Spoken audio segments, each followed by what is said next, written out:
Hello बच्चों, जैसा कि मैंने आपको लास्ट वीडियोस में भी बताया है कि मैंने चैप्टर सेकंड एक दल के प्रभुत्व का दौर इसमें से केवल 4 से 5 क्वेश्चन ही सिलेक्ट किए हैं जो आपके पीवाईक्यूज हैं, बार बार रिपीट हो रहे हैं। तो कृपया इस वीडियो को, इन सभी वीडियोस को ज़रूर देखें और स्पेशली जो मैं आपको क्वेश्चन कराने जा रही हूँ उस क्वेश्चन को और क्वेश्चन नंबर फर्स्ट को ज़रूर से ज़रूर एक बार वीडियो देखकर समझें।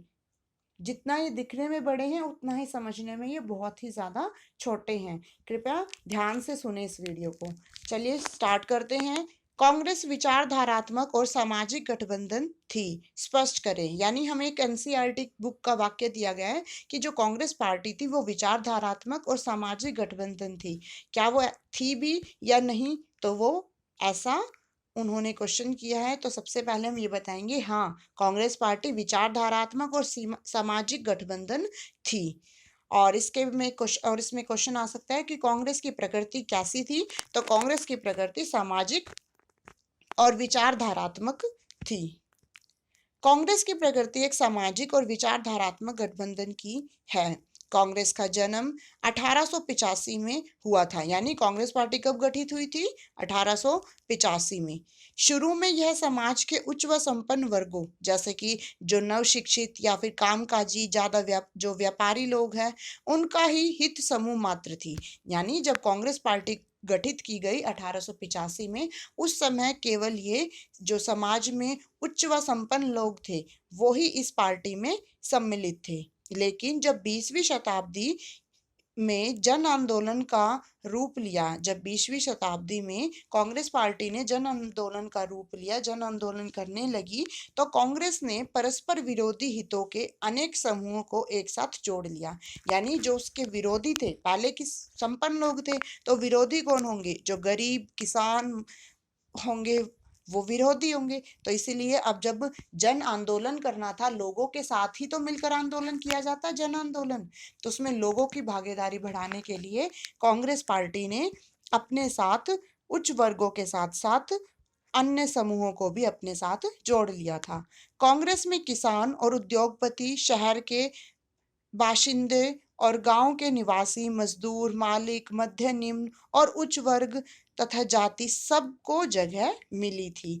तो इसीलिए अगर आपका यदि क्वेश्चन केवल ये आए कि कांग्रेस पार्टी एक सामाजिक गठबंधन किस प्रकार थी, तो हम उसमें बता सकते हैं कि कांग्रेस पार्टी सामाजिक गठबंधन इसलिए थी क्योंकि उसमें समाज के सभी तबकों के लोग आते थे, चाहे वो क्यों ना उच्च वर्ग के हों या निम्न वर्ग के हों या किसी भी जाति के हों या कोई मजदूर हो, चाहे व्यापारी हो, किसान हो, चाहे कोई मालिक हो, चाहे जमींदार हो, नव शिक्षित हो, किसी भी प्रकार का व्यक्ति हो, वो सभी कांग्रेस पार्टी में सम्मिलित हो सकते हैं। सभी एक समान थे। इसीलिए कांग्रेस पार्टी की विचारधारा सामाजिक विचारधारा थी। और यदि आपसे अलग से भी पूछ लिया जाए कि वो विचारधारात्मक गठबंधन क्यों कहलाता था कांग्रेस, तो आप इसमें लिख सकते हैं, आजादी के समय तक कांग्रेस एक आजादी के समय तक कांग्रेस एक सतरंगी सामाजिक गठबंधन की शक्ल अख्तियार कर चुकी थी। यानी कि जब आज़ादी मिली थी उस समय तक समाज जो कांग्रेस पार्टी थी वो गठबंधन का रूप ले चुकी थी। उसमें वर्ग, जाति, धर्म, भाषा तथा अन्य हितों के आधार पर इस सामाजिक गठबंधन से भारत की विविधता झलक रही थी। यानी ये एक सामाजिक गठबंधन इसलिए भी कहलाया था क्योंकि इसमें अलग अलग वर्ग, जाति, धर्म के, भाषा बोलने वाले, अलग हितों को ध्यान रखने वाले सामाजिक गठबंधन का इसने रूप ले लिया था और इसमें एक विविधता झलकती थी। कांग्रेस एक विचारधारात्मक गठबंधन भी था। अगर अलग से पूछ लिया जाए कि क्या कांग्रेस एक विचारधारात्मक गठबंधन था, तो हाँ, कांग्रेस एक विचारधारात्मक गठबंधन था।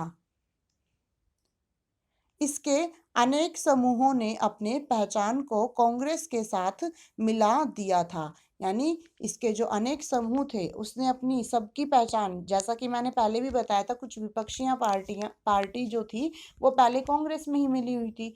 तो ऐसे में पता चलता है कि कांग्रेस एक विचारधारात्मक थी, कि यानी दूसरे विचारों को भी अपने अंदर समाहित करके रखती थी। तो कांग्रेस पार्टी गठबंधन विचारधारा गठबंधन भी थी, कांग्रेस विचारधारात्मक गठबंधन भी थी। इसमें अनेक समूहों ने अपनी पहचान को कांग्रेस के साथ मिला दिया था। कई बार कुछ समूहों ने अपनी पहचान को कांग्रेस के साथ नहीं मिलाना चाहा, अपितु अपने अपने विश्वासों को मानने हेतु बतौर कांग्रेस के भीतर सदस्य के रूप में बने रहे थे। ठीक है, कुछ लोग तो ऐसे थे कि हाँ, वो कांग्रेस के नाम से नहीं जानने चाहते थे, यानी कि उनको कोई कांग्रेस के नाम से ना बुलाए, कांग्रेस के सदस्य के नाम से ना बुलाए, पर फिर भी कांग्रेस ने अपने अंदर उन विचारों को पनपने दिया, उन विचारों के लोगों को अपने साथ रहने दिया था। कांग्रेस एक मंच की तरह थी जिस पर अनेक समूहों, हितों और राजनीतिक दलों तथा सभी एकजुट रहते थे और राष्ट्रीय आंदोलन में भी भाग लेते थे। इसीलिए कांग्रेस पार्टी को विचारधारात्मक गठबंधन कहते हैं, क्योंकि उसमें अन्य विचार रखने वाले लोगों को भी रखा जाता था, उनके लिए भी एक मंच उपलब्ध कराया जाता था। कांग्रेस पार्टी के अंदर गर्मपंथी, नरमपंथी, दक्षिणपंथी, वामपंथी और मध्य मार्गियों को भी समाहित किया गया था, यानी ये सभी विचारधारा रखने वाले वामपंथी, दक्षिणपंथी, ये सभी विचारधारा रखने वाले लोग भी इसी में सम्मिलित थे।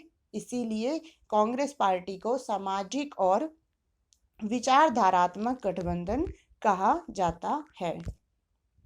आशा करती हूँ आपको मेरा क्वेश्चन समझ आया होगा।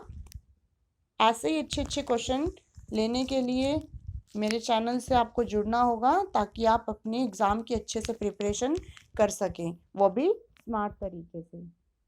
अगर आपको क्वेश्चन अच्छे से समझ आया है तो आप मेरी वीडियो को शेयर करें, लाइक करें और मेरे चैनल को सब्सक्राइब करें।